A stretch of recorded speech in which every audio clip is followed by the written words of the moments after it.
Vince McMahon just got arrested for reckless driving and almost hit a girl. Vince McMahon is in serious crisis, from being involved in a car crash to facing huge bail charges of $500,000 for being a reckless driver. WWE's most controversial figure just made headlines again, and this time, it's not about business. Vince McMahon has been arrested for reckless driving after allegedly causing a dangerous highway crash that nearly injured a young girl. In this video, we break down exactly what happened, how it unfolded, and what this means for the future of the former WWE chairman. With $500,000 bail hanging over his head, is Vince finally facing the downfall fans and critics have long anticipated? Vince McMahon was never known for playing it safe.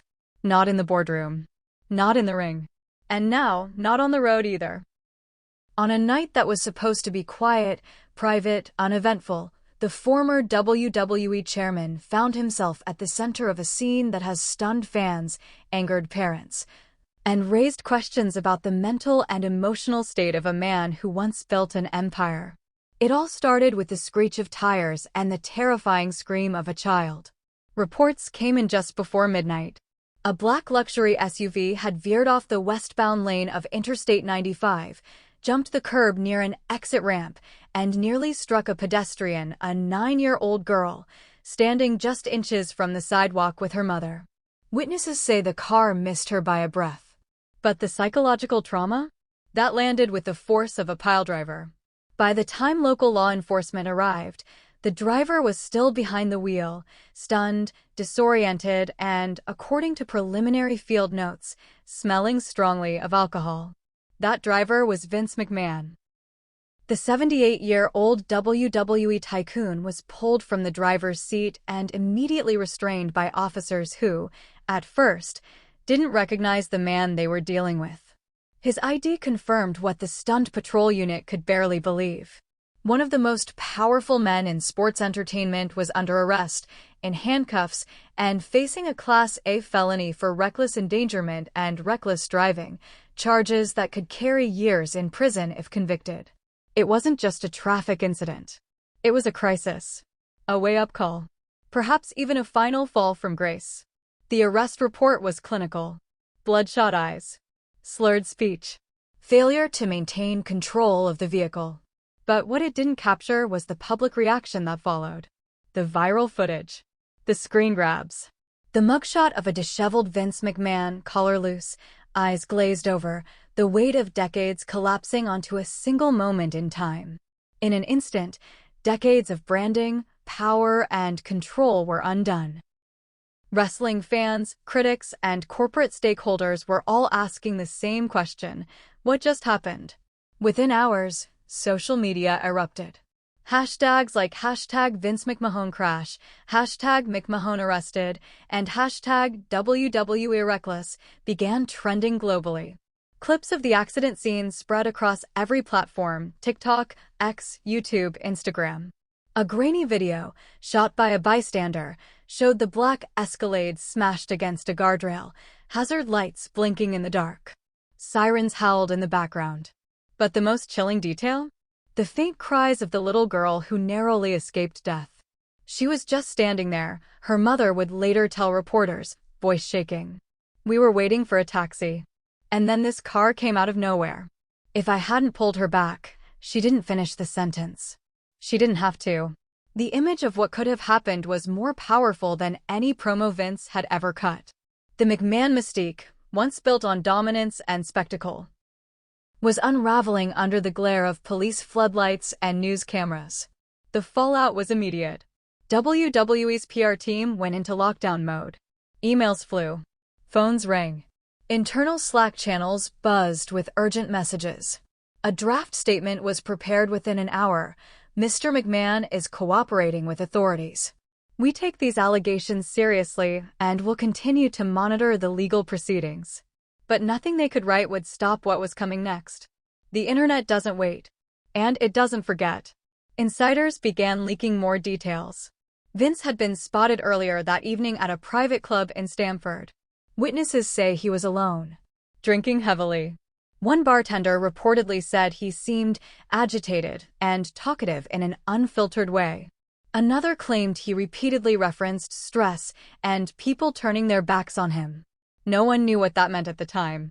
But now, in hindsight, it reads like a warning, a red flag ignored until it was too late. This wasn't the first time Vince's behavior had raised eyebrows. Over the past year, rumors had circulated about his state of mind. Behind closed doors, some said he'd grown more isolated, more paranoid, more obsessed with legacy. After stepping down from WWE's creative control and facing a barrage of investigations related to past misconduct allegations, Vince had become a man wrestling ghosts, past decisions, lost control, and a family dynasty that no longer needed him the way it once did. But no one expected this. The bail hearing was somber. Vince appeared in court the next morning, flanked by two attorneys and wearing a tailored suit that couldn't hide the fatigue etched into his face. The judge reviewed the charges: reckless driving, endangerment of a minor, suspicion of driving under the influence. The prosecution argued that the severity of the near-miss and Vince's public status warranted a high bail. The number shocked even courtroom veterans: $500,000. $500,000. For a man who once ran billion-dollar pay-per-views, that might seem trivial. But symbolically, it was enormous. It was a statement. No one, not even Vince McMahon, is above accountability. Bail was posted, but the damage was done. WWE investors started asking questions. Was Vince still affiliated with the company in any executive advisory capacity?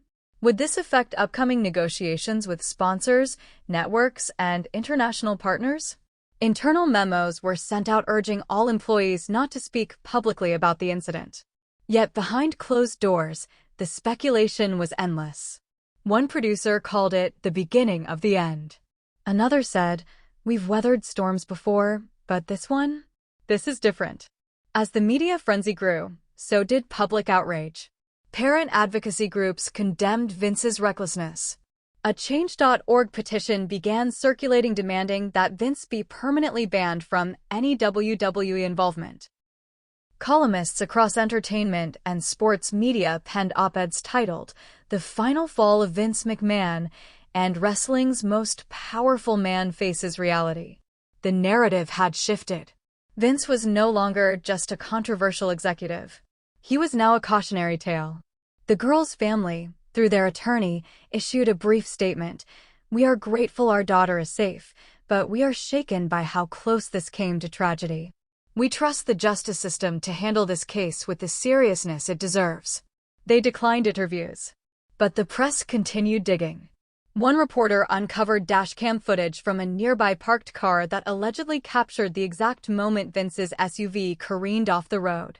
The audio was silent, but the images were haunting. A blur of headlights. A screech. A figure pulling a child away. The footage aired on major networks that night, overlaid with dramatic music and talking heads analyzing Vince's possible intent, sobriety level, and legal liability. It felt less like news and more like a public trial, a spectacle Vince had once mastered, now turned against him.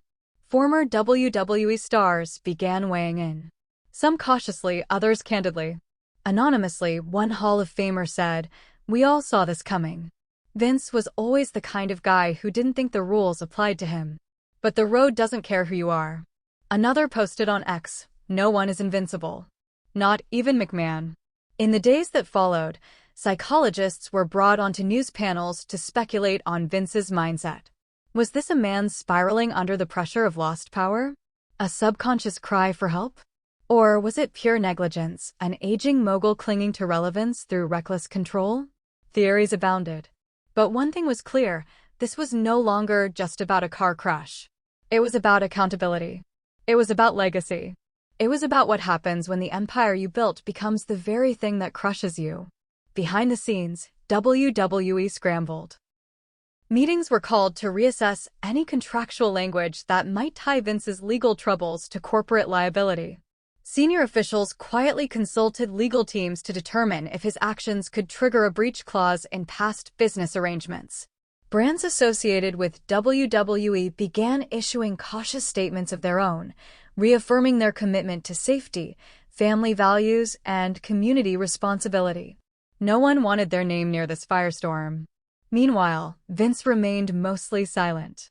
He was spotted once leaving his attorney's office, flanked by bodyguards, head down, lips pursed. Paparazzi shouted questions. Do you regret it? Were you intoxicated? What would you say to the girl you almost hit? He said nothing, but his silence spoke volumes. Insiders say he has taken to isolating himself in his Connecticut estate. No guests, no media, no family visits. Just Vince, his legal team, and the walls of a mansion that now feel more like a prison than a palace. One former confidant said, "This isn't the Vince I knew. He used to command a room. Now he just disappears into it." Psychiatrists consulted by the media have described his behavior as symptomatic of a deeper psychological collapse, what some call the fall from power syndrome. It's a term used to describe powerful figures who, once stripped of influence, struggle to redefine themselves and may lash out, spiral, or self-destruct. For decades, Vince's identity was tied to being the boss, the decision-maker, the puppet master of storylines and superstars. But now, he's just another man on trial. And while legal proceedings are still unfolding, one thing is clear: the court of public opinion has already rendered a verdict. Fans are divided, some loyalists defending him, others demanding justice. But even those defending him now do so with a tinge of hesitation, as if unsure of what they're really defending anymore. Because when you look past the headlines, past the noise, what you find is a man alone. A man whose greatest strength was also his greatest flaw: control. And now, as the legal system prepares to move forward, Vince McMahon faces something he's rarely had to confront: consequences. This is not just another scandal. It is the unraveling of a legend. And for the first time in his life, the man who scripted everyone else's stories has lost control of his own. The world had watched Vince McMahon climb to the top with ruthless ambition. But now, the same world was watching him fall slowly, publicly, and perhaps permanently. As his mugshot spread across media outlets, a new phase of the crisis was about to begin: the courtroom showdown. 2 weeks after the incident, Vince was scheduled to appear for his preliminary hearing. Media trucks camped outside the courthouse in Stamford, Connecticut, long before sunrise. Fans gathered behind barricades, some holding signs that read "Justice for her" with photos of the young girl he almost hit.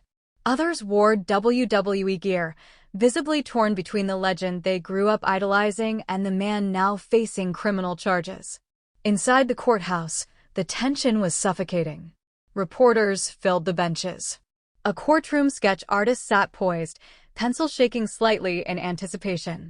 Vince McMahon entered through a side door, dressed in a conservative navy suit, his face devoid of the theatrical bravado that once electrified arenas. This wasn't a press conference. It wasn't a contract signing segment on Raw. This was real life. And for perhaps the first time in decades, Vince wasn't in control of the narrative. The prosecution wasted no time.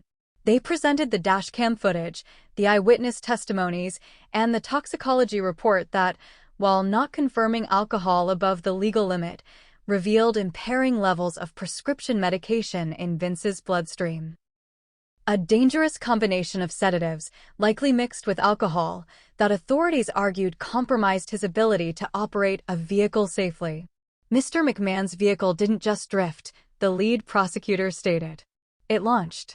It mounted a sidewalk and came within 3 feet of a child. 3 feet from turning this case from reckless endangerment into vehicular homicide. Gasps echoed through the courtroom. Vince sat stone-faced, eyes low, shoulders hunched, not the alpha titan of industry, but a man seemingly shrinking under the weight of consequence. His attorney countered that Vince was under immense stress, dealing with health complications and insomnia, and had simply taken a legally prescribed sedative to sleep. The incident, they claimed, was a tragic accident, not criminal intent. But the public didn't see it that way. As court adjourned, social media reignited. Every quote was analyzed, dissected, framed in viral tweets and YouTube reaction videos. The girl's family. still maintaining their privacy, was now being offered interview deals from every major talk show. They declined them all. A family friend said they want justice, not fame. Back at WWE headquarters, the walls were beginning to shake. Shareholders held emergency conference calls. Sponsors began asking pointed questions. Would Vince be publicly condemned by the company he founded? Was he still drawing a paycheck? Was there a risk of financial liability if civil suits followed? Behind the scenes, a war room of WWE executives debated strategy. Some pushed for a clean public break from Vince. It's time, one insider reportedly said. We've stood by him through scandals, lawsuits, NDAs, and more. But this is different. A child was involved. Others were more cautious. He's still Vince McMahon. The media cycle will move on. We just need to wait it out. But time was no longer on their side. Public trust was evaporating. WWE's stock price dipped 8% in the days following the hearing.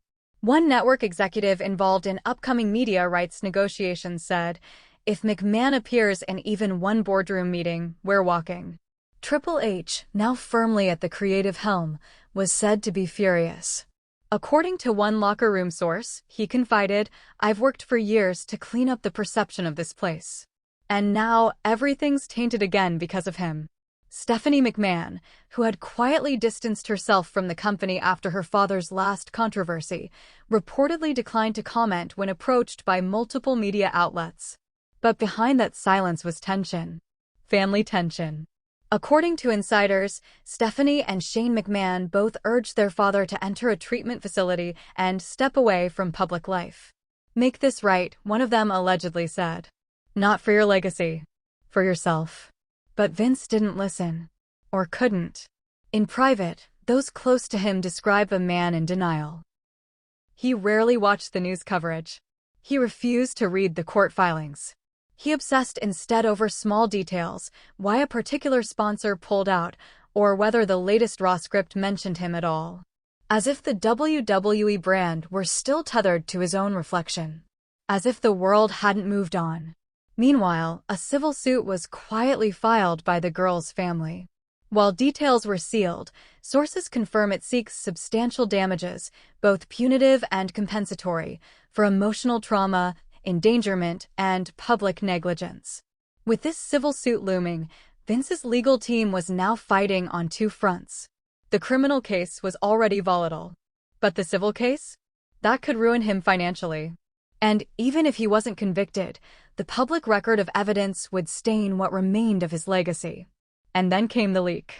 A redacted portion of Vince's psychological evaluation, submitted as part of his defense, was obtained by a major news outlet. In it, a licensed psychiatrist described McMahon as suffering from delusions of invincibility, severe ego dysregulation, and untreated narcissistic traits exacerbated by decades of unchecked power. The report went on to state that McMahon likely saw himself as untouchable and that accountability was a foreign concept to him. Those quotes exploded across every major headline. Vince McMahon diagnosed with delusional God complex, one tabloid screamed. Even legitimate media outlets ran segments asking, was Vince McMahon ever truly well? Or did power simply magnify his worst instincts? Sponsors didn't wait for further evidence. Two major advertising partners pulled out of WWE programming entirely. One issued a statement, "While we respect WWE's current leadership, we cannot in good conscience associate our brand with this level of controversy." Within the locker room, whispers turned to worry. Morale was already shaky. But now, top talent were wondering whether they'd have to answer for Vince's actions during press tours.